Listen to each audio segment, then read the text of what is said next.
I'm a licensed marriage and family therapist, an ASEC certified sex therapist, and an approved clinical supervisor. So that sort of encompasses in some way like everything that I do here at my practice. I own an agency in Albuquerque, New Mexico that specializes in sex therapy, but my hope was to actually to create in New Mexico, they have agencies, they're called behavioral health agencies that are registered with the state of New Mexico, and you have access to social programs and programming that the state has authorized to provide to families.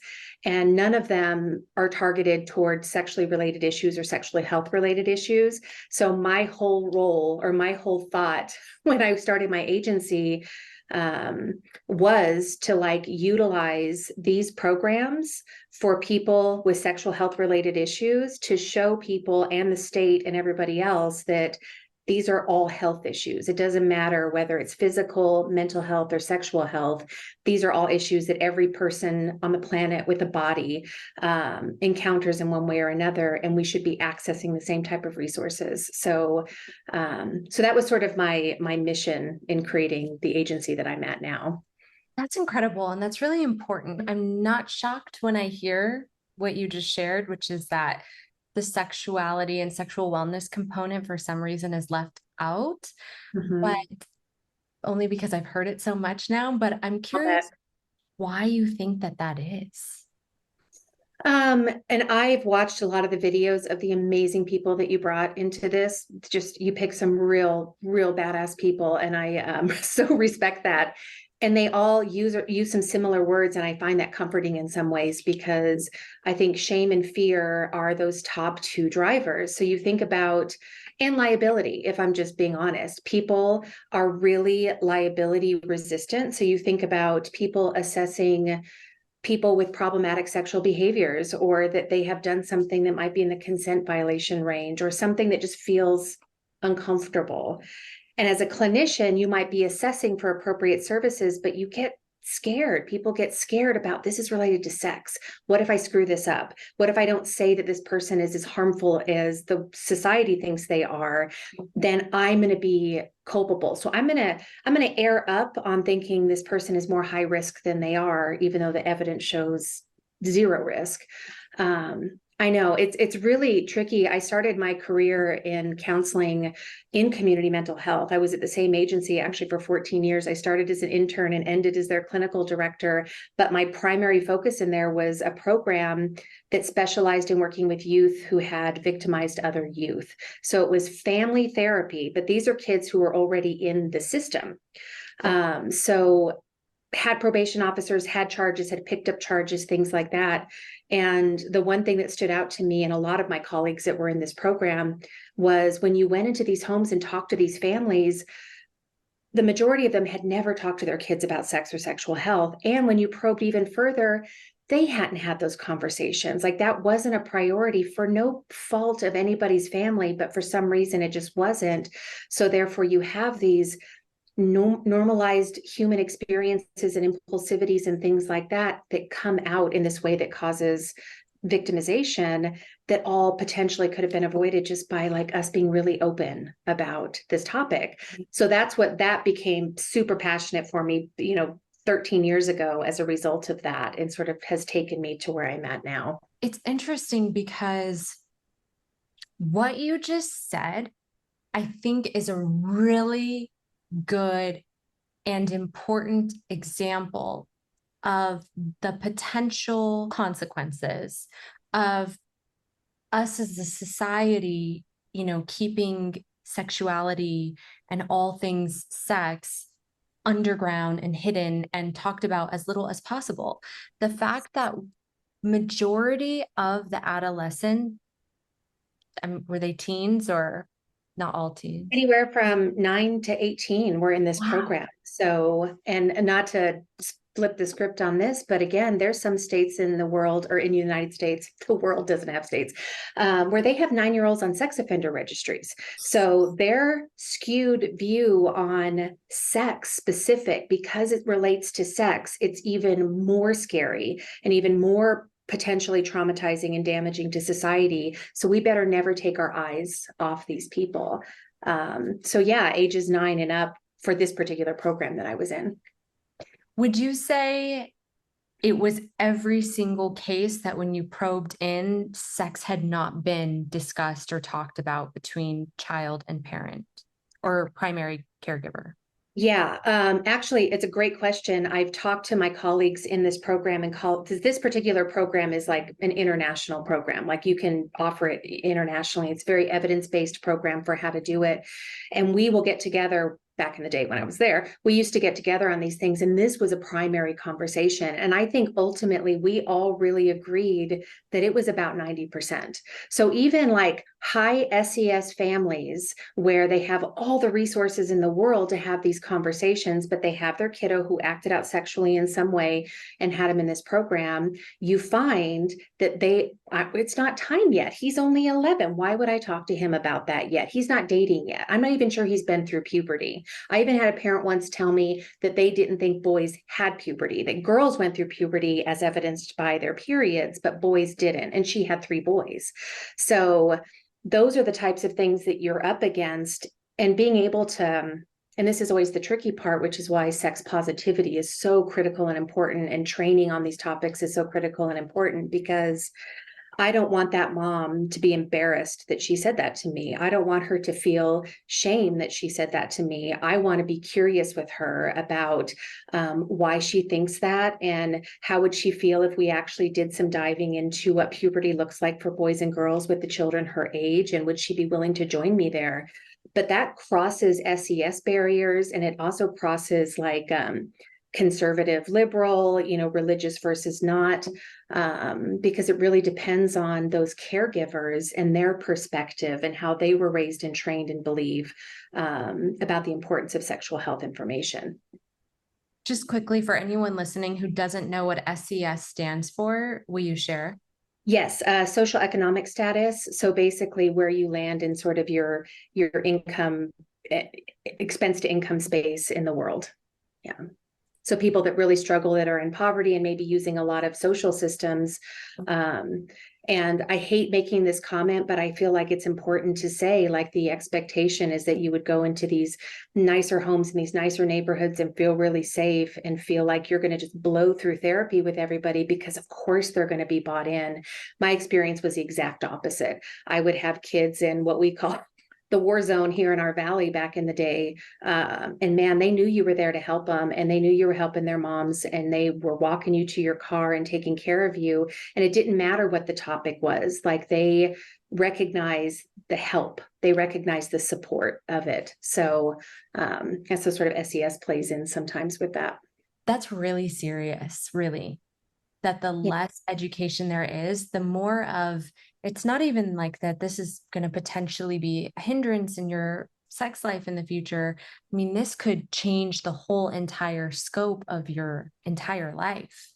100%. I mean, it's awful to talk about in some ways, but needs to be talked about in so many ways. Is, you have kiddos who through whatever reason, access, opportunity, impulsivity.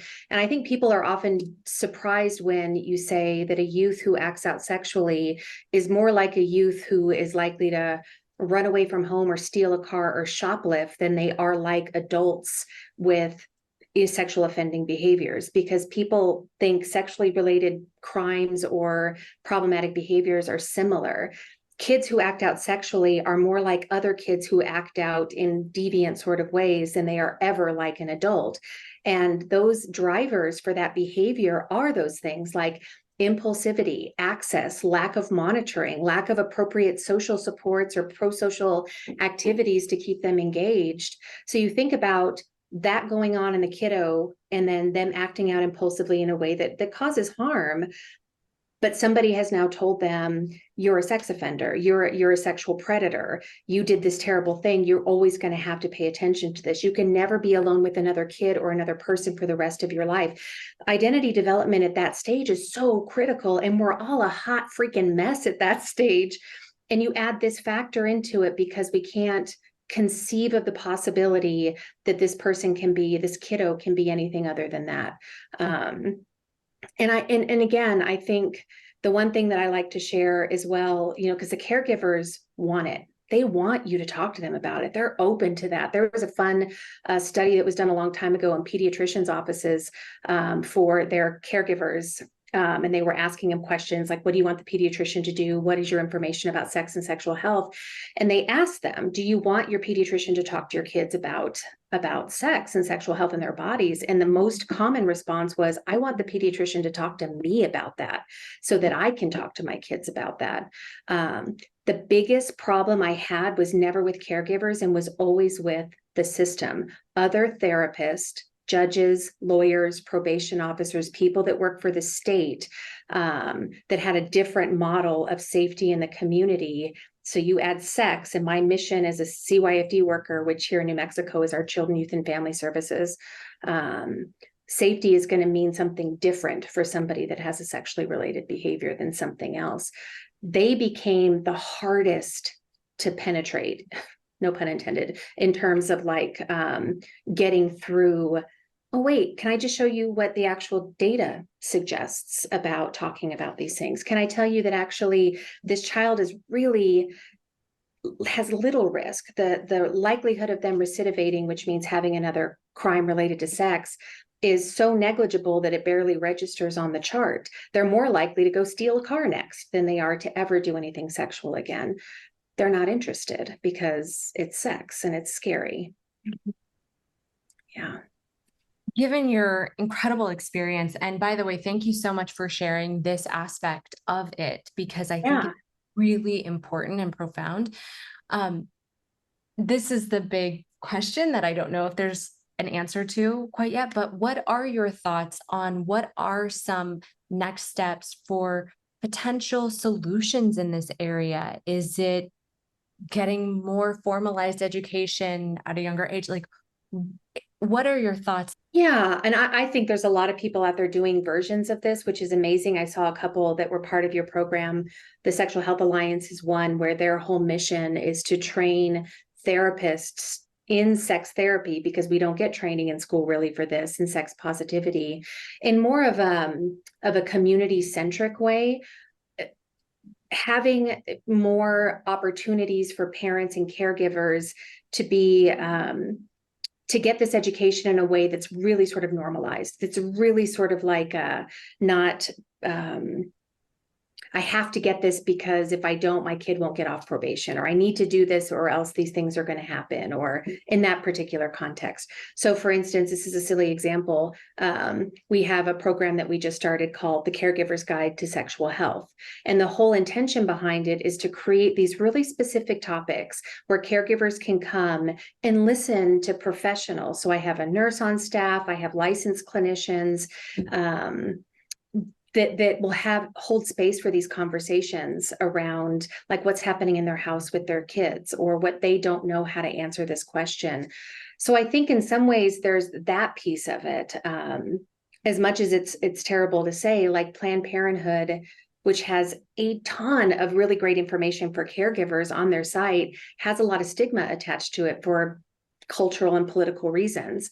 So our site will reference a lot of stuff for Planned Parenthood and then link somebody there in the hopes that my sort of more gentle, soft, professional looking site will make them feel safer regarding a topic that in their mind must mean something. When they walk in our doors, it's so funny sometimes where people look around like, because they're looking for vulva sculptures and stripper poles in the rooms, because sex therapy must mean something. So the more we mainstream and normalize these conversations for people so that they don't feel like they have to go find some secret place to talk about it, or the internet's the only place they can go.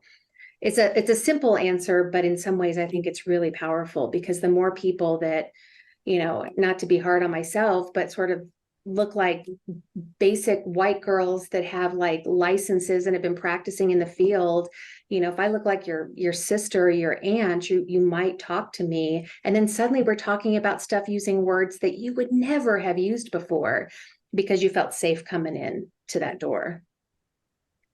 To your point, believe it or not, it's really interesting because at LiveJasmin, when I interview the members, one of the reasons that a lot of them like the platform is because it's just a place where they can talk about sex and they can talk about their fantasies or their whatever it is. They just want to talk about sex. And we live in a culture and society where there's very few places where anyone can have that discussion.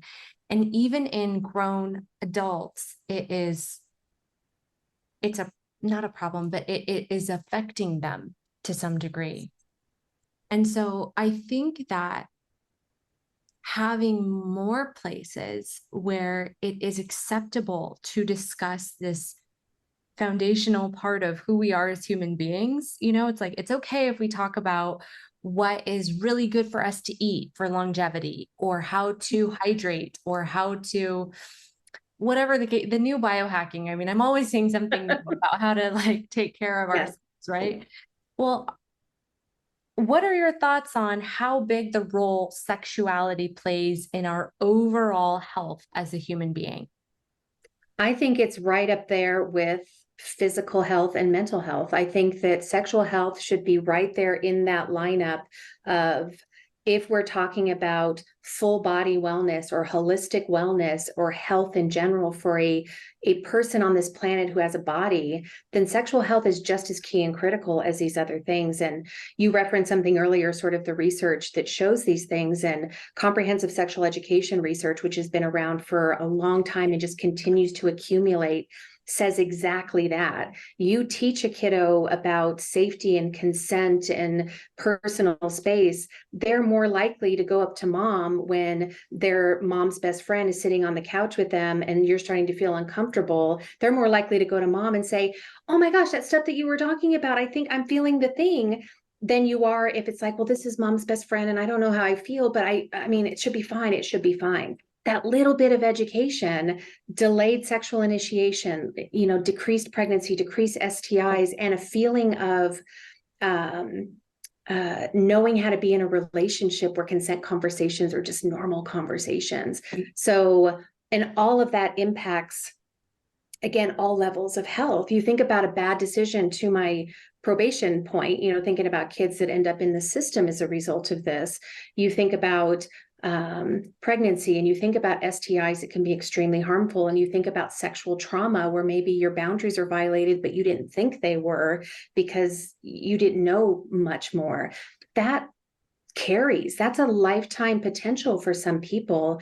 But we'll take a broken arm more seriously than we'll take some of these other things related to sexual health. So in my mind, they're just right there. If you're talking about health, these are the pillars, and we need to treat them as equally important in so many ways. I think what you said is really profound. And it was such a good example when you said, a kid sitting on a couch next to mom's best friend. If there's no reference point for something happening that you don't know is right or wrong, but you feel not good or uncomfortable, then exactly, you don't know that it's wrong.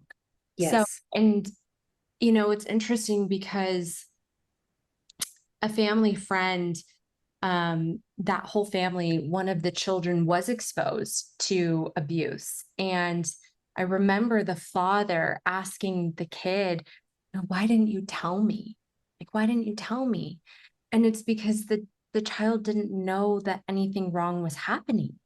Like, Yeah. that reference point wasn't there. So as an adult, it's easy to kind of, that children are children, but it's easier to assume that everyone kind of carries your logic where it's like, okay, if this happens, you'll tell me, or this or that. But Mhm. especially with children, that's not the case. Like, you have to give them the reference point, to understand, oh, Totally. this is not okay. I need to tell mom or dad. I love where you just took that, because it almost takes us almost full circle to what I think some of the drivers are behind why we don't do this, and fear being the top of one of them. Fear for parents of like, there's studies out there on this, and they use really good language, but it's essentially about like shortening the innocence of a child. Like, if I talk to them about their body, if I talk about sex and sexual health, if I acknowledge that it's okay, that it feels good to touch yourself on your genitals in the same way it might feel good to suck your thumb or pull your ear or rub your arm to self-soothe. I am in what is the word, like exposing them to sexuality before they ever, and exactly what you said, that sense of like, I think my values are what my children know, that I'm here for them, so I don't need to explicitly say it. Well, when we look at a kiddo who's laying on their bed about to take a nap and they're rocking themselves and their hands between their legs and they're just self-soothing, and we think something sexual, we've sexualized that. The adults have sexualized that behavior. You can sexualize conversations, you can make it deviant if you want, or you can teach kiddos about, they learn about their nose and their ears and their arms and their elbows. Why would you call their vulva their princess? You know, you're not calling their eyeballs something special. So we make it feel different, and different in a way that might end up feeling shameful and bad down the road. We start that really early on for them because we're scared. We want them to feel innocent and light and hopeful, because we're assuming that by teaching them these things that they can't be that they can't be innocent and have that information at the same time. It's a tricky Yeah. spot for some parents. You know, it's really interesting because some of the actions you described of like calling it something, you know, completely different or whatever it is, and it's Mhm. out of that place of fear, like, okay, well, if I do this, then hopefully this, that, and the other won't happen. But it's interesting because this is not a scientific phenomenon per se. I mean, maybe quantum physics, I don't know, but the seed you plant something with is the fruit that will grow. So if you plant something with fear and you're taking actions out of fear, there's a good chance that the results of that action are going to be something that is not peaceful. You know, it's fearful. It's fear based. So yeah, it's really, really interesting. Really interesting, fascinating.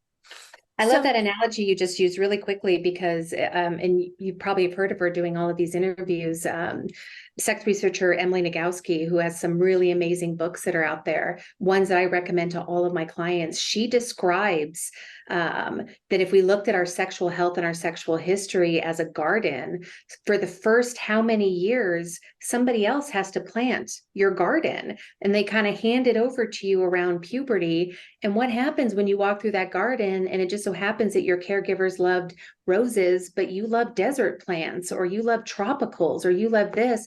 What do? Do you rip it all out and replant? Do you try to adjust to the roses, even though I don't like them and the smell irritates me? So it's this really lovely analogy of how little control children have. So how important those seeds become, because they have to live with those seeds the rest of their life. You don't. So and it's interesting because I interviewed actually an expert who told me that she was raised very strict religious household. So sex, she was taught, is very bad.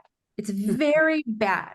It's okay if you're married, kind of, but still it's really only for procreation, very bad. She yeah. never had sex until she was married. But the problem, she said, and she shared that she suffered for a while with her husband sexually because that programming of sex is very bad. It was still there. So Mhm. it's hard to reconcile. Okay, so I am in the place where I'm allowed to do this, but the subconscious programming is, but this is really bad. So Mhm. what do it's like, okay, well, now she has to work through that in her married life. You know what I mean? Like Yep. bringing up your point of like information for caregivers to just be like, okay, if you even know the impact or maybe even remember the impact and consciously look at the impact that was had Yeah. on you, maybe it will change how you broach this. Maybe. 100%. I actually start most of my trainings on this topic with telling everybody that the first conversation about sex has to be about you. You have to remember those exactly what you just said, those experiences, and then ask yourself what your values are around sex and where you have bias around these topics. Before you ever put that on somebody else, do that work. Don't shame yourself for that work, because I truly believe that, and we get a lot of religious trauma in here because people are just really in their 40s and 50s, untangling things from their entire life, feeling like, I feel like this should be okay, but my body and my brain are telling me, no, no, no, no, dirty and bad, dirty and bad, dirty and bad. So, really being able to teach your kids everything that is in like a comprehensive sexual education place through the lens of your family values, through the lens of your culture, through the lens of your faith, if that is really important to you. And I've gotten some heat from some sex therapists about like what they have sort of alluded to feels a little pandery, like, why wouldn't you have a vulva statue in your office? And my comment is, I'm fine with that. But the people that are also fine with that aren't coming into these offices necessarily. They're already there. They feel fine talking about the penis and the orgasm and the vulva and the problems with the sex. And I think I want to do this. But the ones that aren't are the ones that we're trying to show that this is okay. So you can see that as sort of pandering to societal norms. And I see it as, I want you through my doors or through the doors of sex positive clinicians and educators and coaches, however it takes to get you through that door. And if that means I need to teach you, I'm not a faith-based person, but I can help you think about your values through the lens of your faith and devise a comprehensive sexual education program for your children through that lens, because it's still more than what they were going to do, which is huge. Absolutely. Yeah, no. And this is the beauty of perspectives. You're a marriage and family therapist. Mm-hmm. Are you working more with couples, families altogether, individuals? What would you say if there is one or the other that you spend most of your time on? Yeah, well, it's interesting because when I first opened my doors, I retired from community mental health in December of 21, and then opened here the clinical assessment group in January of 2022. And I thought for sure I'd be getting a lot of just families and couples. And the first wave of clients I got were just women, individual women that wanted a place to talk about these things, everything from religious trauma and shame to desire discrepancy, where, I don't want it as much as my husband. What does that mean about me? Or questioning their sexuality, even like noticing that they've always been attracted to women, but like grew up in this other space and they want to talk about it. So that surprised me. But now, after a year and a half, it really has morphed into, we have single women, single men. I say single like individual, not single relationship wise, and then relationships. And I think also because it's so weird how the way the world works. Like I do my business as Albuquerque Sex Therapy. My BHA, my agency, is called the Clinical Assessment Group. So my marketing brings you into Albuquerque Sex Therapy, but you become a client of the Clinical Assessment Group to protect your privacy. But for some reason, having sex in my name has also, for like the queer community and relationship diversity, even if they're not related to sex, there's something that feels safe about it that I also wasn't prepared for in a really interesting way. Yeah, it was great. It was a great thing to recognize. But I say that to say, with the couples, really diverse relationship structures also coming in through the door and wanting to work on just the complexities of relationships. But because my relationship feels diverse to mainstream people, I can't just go to my other therapist to talk about it. They said they could go there with me. So they would come to a place like this. I wonder if people who are part of the LGBTQ community, seeing the word sex in your name, felt like there's a greater chance of acceptance. Mm-hmm. Just because you're embracing sex, then maybe you're open and you can really embrace me. Mm-hmm. I think you're absolutely the therapists that I have working here that are also part of the queer community or diverse relationship style community. That's what they've reflected back to me, because I've sort of expressed it as sort of a curiosity. It's so interesting. Like, this one particular therapist has all of these clients that, identify in this very specific way, but they're not working on anything related to sex. And it surprises me. And maybe it's going to come up, but that's what they've sort of reflected back to me, is that, whether I intended it or not, having the word sex in my title is like having a pride flag waving outside of my door in some ways, which I find, again, to be lovely. I want the space to feel safe regardless, but so that's sort of the demographics, all versions of that are coming in. And again, the other side of that being the more problematic stuff, the place where I grew up, essentially, in problematic sexual behaviors. People are starting to sort of trickle in to talk about these things that are feeling problematic in consent violation ways, youth and parents, and what do I do with my kiddo? And I love that as a family therapist. Is there a recurrent struggle that you see in clients? Something that just stands out to you as like, oh my goodness, I keep hearing that. Mm-hmm. Probably at the top of the chain, beyond sort of just typical relational type issues, would be desire discrepancy. And I think, and desire discrepancy is, again, that feeling that one or another partner wants to have sex more than me. So that must mean I have a low libido, or something is wrong with me, or because I don't want sex as much as they do, it feels problematic. And so versions of that, I think, really pop up. So with men, it might be that plus, for lack of a better way to say it, their penis isn't doing what they want it to. And when you actually probe on that, the question is your penis not doing what you want it to, or is it not doing what society has told you it should be doing? Because there's a big difference in there. And the same thing with women.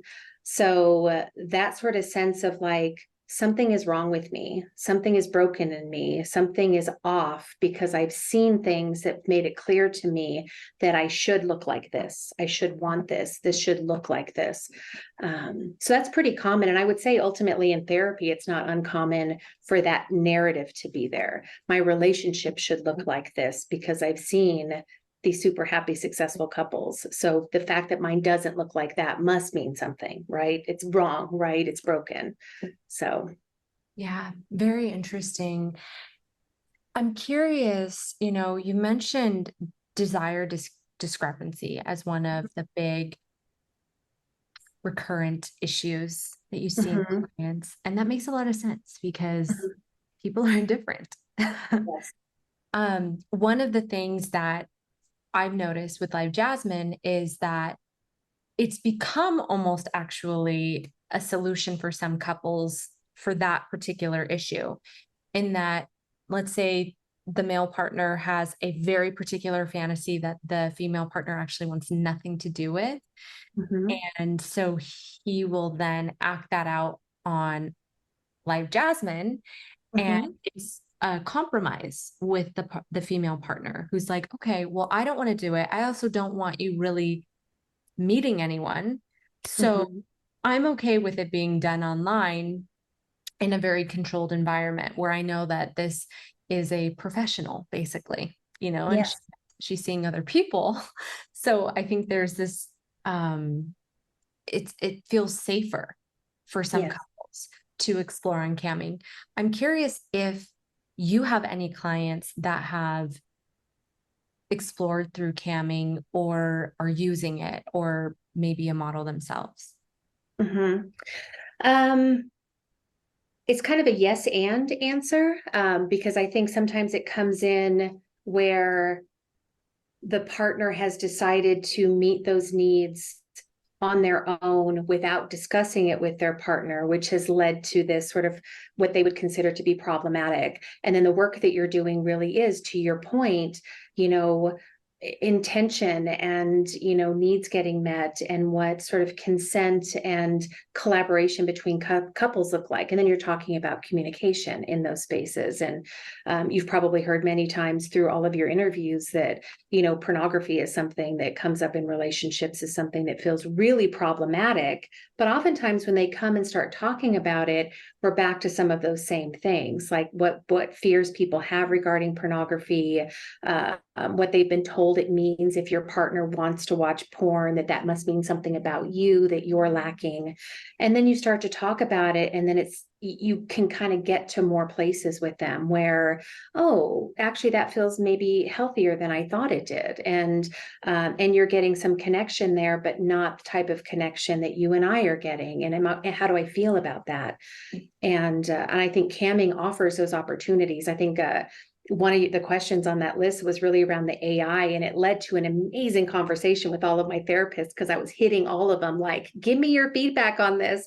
And there were some great conversations about the value of AI, the value of camming, the value of pornography for people that are really living in a story about themselves and are lost and don't know how to connect and don't know how to go out into the world and do these things. And, where that line is for when it might feel problematic, or, and when it's actually really healthy in the relationships. Yeah. Yes. AI. Wow. I mean, that is really interesting because, and I actually would love to jump in on that conversation Uh-huh. you had because It was so good. yeah, I would love to get some of it because, I interviewed Dr. Lori Brotto, who has been doing a lot of work with using AI, the augmented reality goggles. And Mhm. she has a lot of patients, female patients, who have a severe fear of penetration. And as you can imagine, that affects their lives deeply. They cannot have sex. They can't use a tampon. They are, it's very uncomfortable. It's a very difficult experience. And so she has started using augmented reality goggles to Uh-huh. allow a patient to see and feel like someone is on top of her about to penetrate and penetrating her. And Mhm. it's so real. It's so real, but it's almost like that exposure therapy where their mind starts becoming a little bit more okay with it through this AI product. So I have heard incredible stories of AI, and even one of the most interesting stories, there's this app called Replica. And I also recently heard about it, but the story behind the app, what the app does is, yeah, it's Replica with a K. Okay. And what the app does is it basically allows you to build out a AI character, and you can give them their personality, how they look, how they talk. You can actually feed it messages from someone, and it will learn that person's personality and talk like them. Mhm. The person who made it, her best friend died, and she made it to make a character of her best friend, and she fed it Oh like my 10 gosh. years worth of text messages. So the AI character learned the best friend's personality, and it's Wow. fascinating.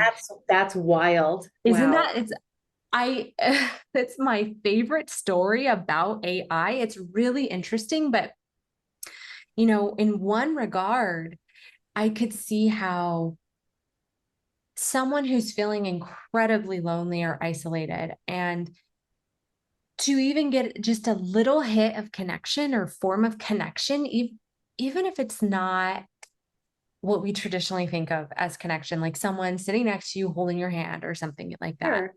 But to just get something, I think is needed to move someone forward and feeling even a little bit better to where they can take whatever their next step is. Yeah. And in that way, and same with camming. I know members that have been in positions where they were feeling really low. And they Mhm. go on and they talk to this gorgeous woman for several hours. Yeah. And it's just like, they just feel a little bit better to where it's like, you know what? Okay, I can finish whatever it is I need to do. They needed a little bit of hope or whatever the case was. Yeah. And in those ways, I mean, I think it can be miraculous, but I'm curious what some of the discussion was around these products and topics. I feel like you were here in the conversation. Oh, But to your point, even there, I think what you're speaking to is also sort of the both and perspective versus the either or, that absolute, it has to be this way or this way. The idea that human connection is always the best connection, I think could be a fallacy, because to your point, even with the person who uses the goggles to help women consider that human contact in that way would be the worst possible thing potentially for them. So both and, meaning that how can we look at all of these different pieces and assess individually and based on that person what makes the most sense. And it's, you bring up replica, and now I'm thinking about one of my colleagues that came in, and he's a clinical intern, a graduate intern. He's about to get his license, his clinical license. He was in sex work and he's very public about it. And we were talking about his perspective on AI, and he was talking about some app where you can create this sort of digital personality. And so I said, well, tell me what you think about that. And similarly to what you said, the idea of having somebody to connect with and practice connection and feel some of the warmth and value that you might have been missing. And the possibilities there are also that if AI is programmed to never say no, that means you can always ask for something and you're always getting it. Then how does that translate into the real world? Unlike camming, for instance, where the other person can be like, yeah, no, we're not going there. Or, yeah, for sure, I can do that. I'm in for that. I'm glad you asked that, because maybe they didn't know. There's still a consent and like sort of a non-exploitive perspective there. But with AI, it's not technically exploitive because it's not a real person, but they're always being told yes. So they don't know how to manage rejection. They're not learning how to like tolerate somebody saying, I can take it up to that point, but at this point, no. They're just getting yeses across the board. And I thought that was such an amazing perspective. So I told him if I had a chance to talk about it, I would, because I thought that was a good way to think about it.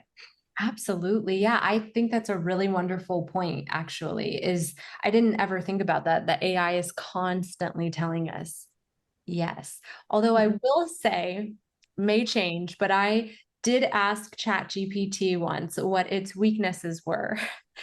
And in different words, it essentially said that it understands how to give answers to things, can formulate things really well. It's very logical, managing information.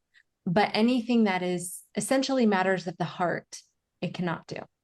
And I was Oh. like, gotcha. Just kidding. But actually, AI it's a profoundly, can be a profoundly incredible tool for us right now. I mean, if you're in business and you have a bunch of reports or proposals to make, I mean, you can do it in 10 seconds or you can spend 3 hours doing it. Obviously, one is much more efficient than the other. It really is showing to be a great tool.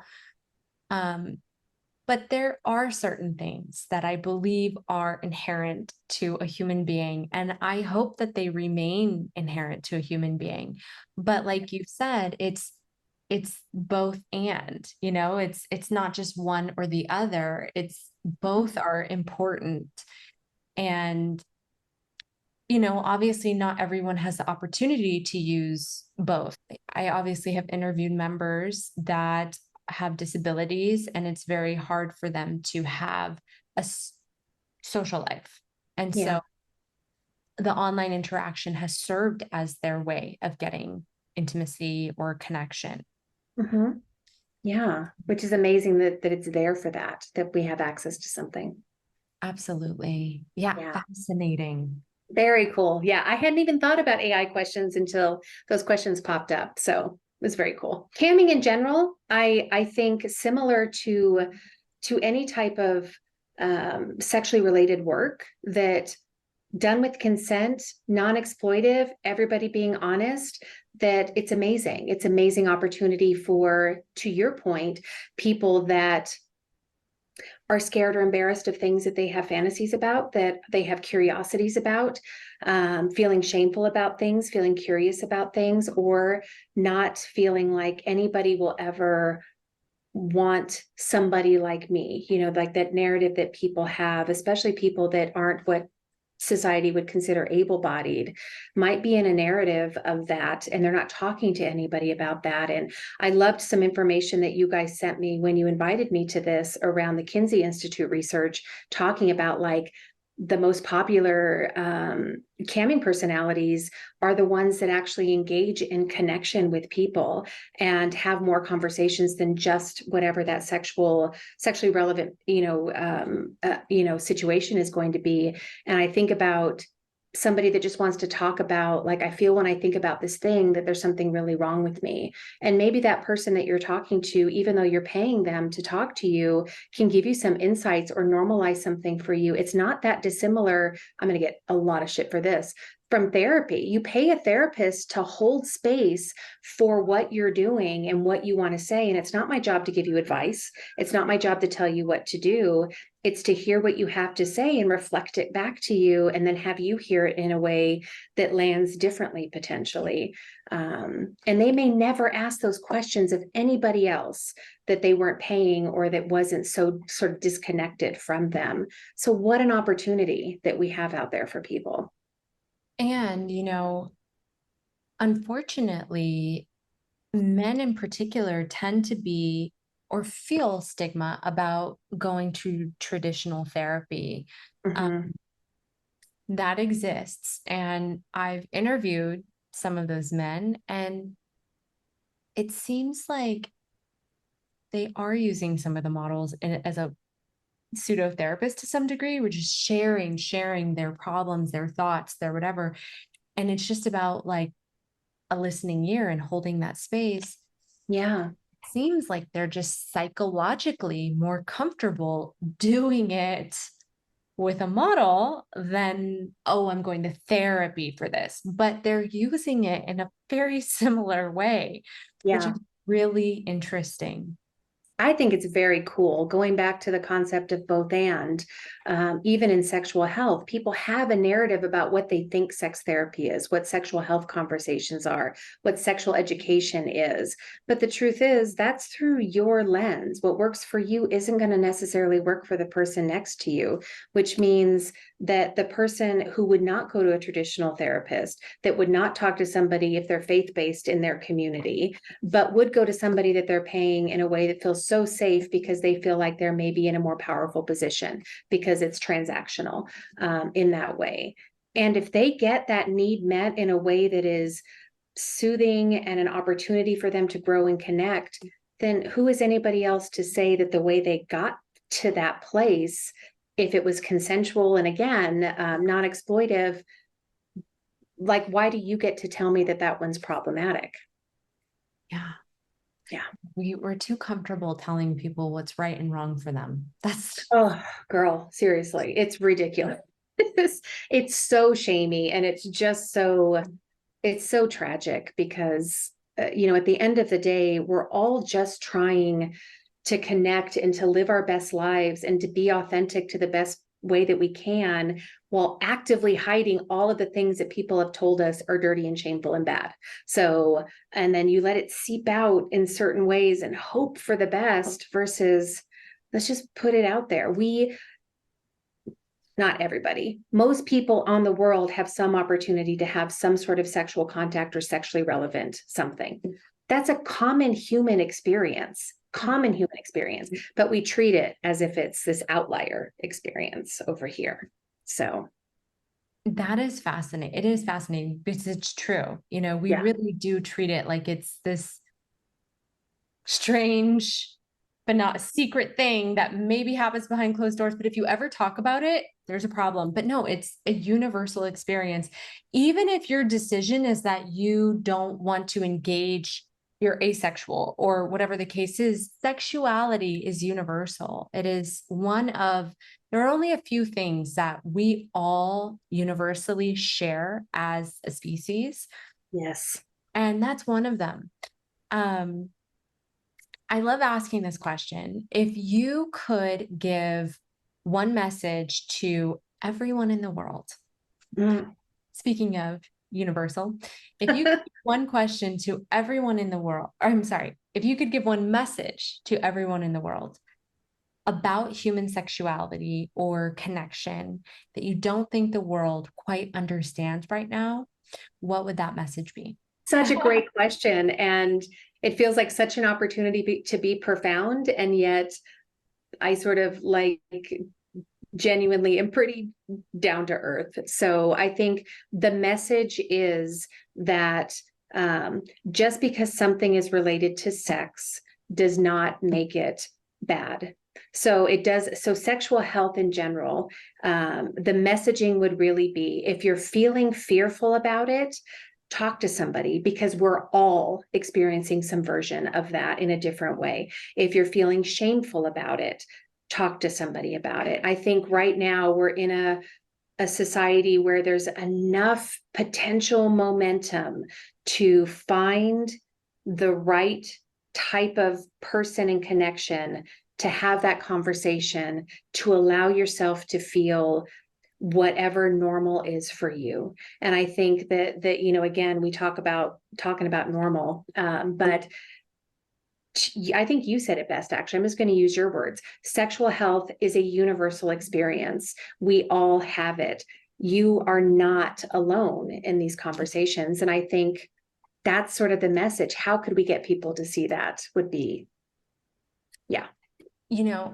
It's funny because actually I have asked this question several times. It is one of my favorite questions to ask. And the most profound answers are always the most down to earth, basic ones, because most people don't even have the foundation down. So I like when it's that down to earth, you're not alone. We're all experiencing this, because we haven't heard that yet. So those tend to be the most and soothing answers.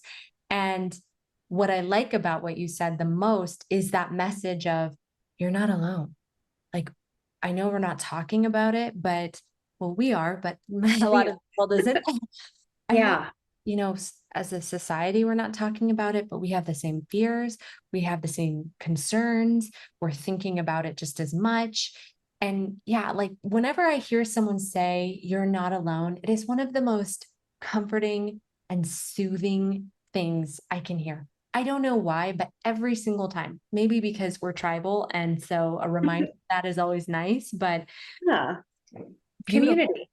Is there anything about your work, human sexuality, connection, that we didn't talk about, but you want to share?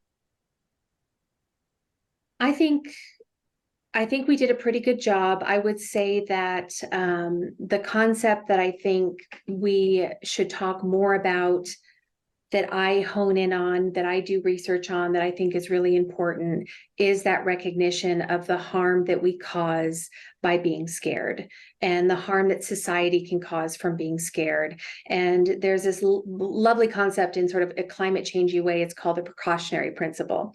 And it basically is like, we need to preemptively take away rights from people because we need to protect a larger good. So in climate change, you can see why people are going there, right? Like, we have to stop these things because the planet's all we've got. That same type of messaging and principle is also used in other examples related to human beings. Like, we're willing to take away the rights of people and kids if it's related to something that we deem to be potentially future harmful. Because I'm going to protect the public. I'm going to take away the rights of this kiddo because on the off chance that he's the 1% that might actually hurt another child, it's worth it to take away all these rights. And I think that is something we should be louder about, because your fear, without being willing to look at real evidence and data and what people are finding, is causing more harm than what your story is about the harm that's going to be caused. And that would be the only other concept that I think doesn't feel sexual health in nature, but is 100% about that. 100%. We don't talk about it because we're scared to talk about it, because what if then my child decides I've talked about sex, therefore I'm going to have sex. The same concept applies to suicide. We used to do suicide assessment training and suicide training in the schools. And the one word some schools would never let us say was suicide. So we couldn't ask them, have you ever thought about killing yourself? These kids have thought about it. That's real for them. But the school's liability and fear is, yeah, but if you say that, then they might actually go do it. And, it's the same thing with sex. And there's zero evidence. In fact, the evidence shows the exact opposite. The more a parent is willing to go to their child and say, have you ever thought about killing yourself?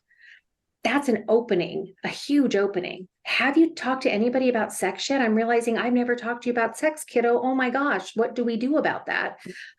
What an opening, right? But that fear, that little thing that keeps us locked down. So that would be the only other thing that that I talk a lot about, that I would say. Very beautiful, beautifully said. And I think a really powerful point, because what you basically said also is that fear is preventing us from connecting and potentially even seeing clearly. But also that fear of, okay, I'm not going to talk to my kid about sex because then they might think about sex. Whereas if you go to your kid who probably has thought about sex, I mean, Yes. and you say, have you ever thought about sex? Let's talk about it.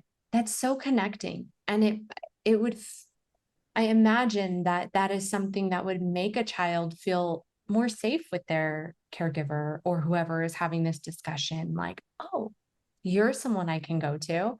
And maybe they'll go to that person when they have a question instead of just experimenting first or trying it. You know what I mean? Yes. Totally. Yes. I mean, they're going to be mortified at first, might bury their heads in a pillow, but that's not the point. The point is you have expressed yourself as, I'm safe for this. I might bumble it. I really don't know what I'm doing. What are your questions? Let's go look them up together. Even if that's what you're offering and the kid is purple from head to toe and can't believe you just said those words out loud, it's an opening. It's an opening for something that's going to be part of their life for their entire human existence in some way or another. Yeah. Planting those seeds. Let's try and plant some good ones. Yes.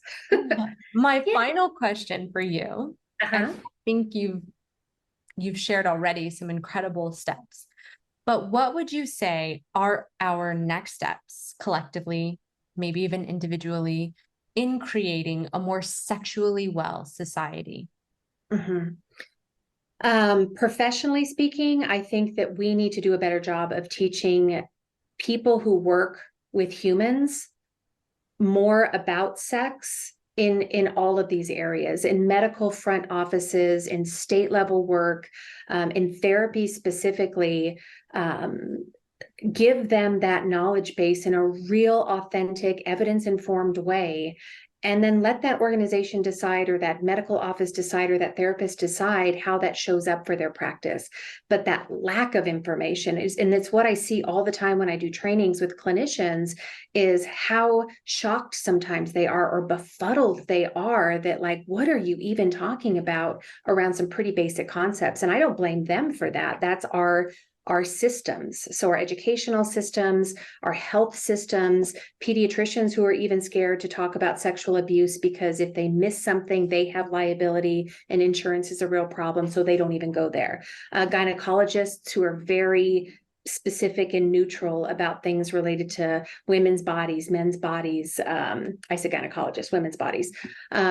So from a professional place, and I think all of that ends up trickling down to the public in general, to the community in general, because when you have these huge systems, a state level system, for instance, like our CYFD organization here, they make all of their hires, all of their caseworkers, people that come in to go work on child abuse and neglect cases, have to get special training on trauma when they start, on safety in the homes when they start. But they don't have anything related to what happens if there's sexually related things? What do you know about normalized development in the kids in those homes versus what you think is problematic? Like that should just be part of it. We're going to talk about trauma. We're going to talk about sexual health. We're going to talk about safety in the home. Just normalize it, because then they'll walk into those homes also being able to identify, to assess, to not overreact, to not stigmatize and shame parents or kids. So that would be sort of like my lens on it, is, kind of how do we get professionals to do it and then have it trickle all the way down? Yeah. Yeah. Very well said. Yeah. Cool. Thank you so That's much. great. Yeah, this was super fun.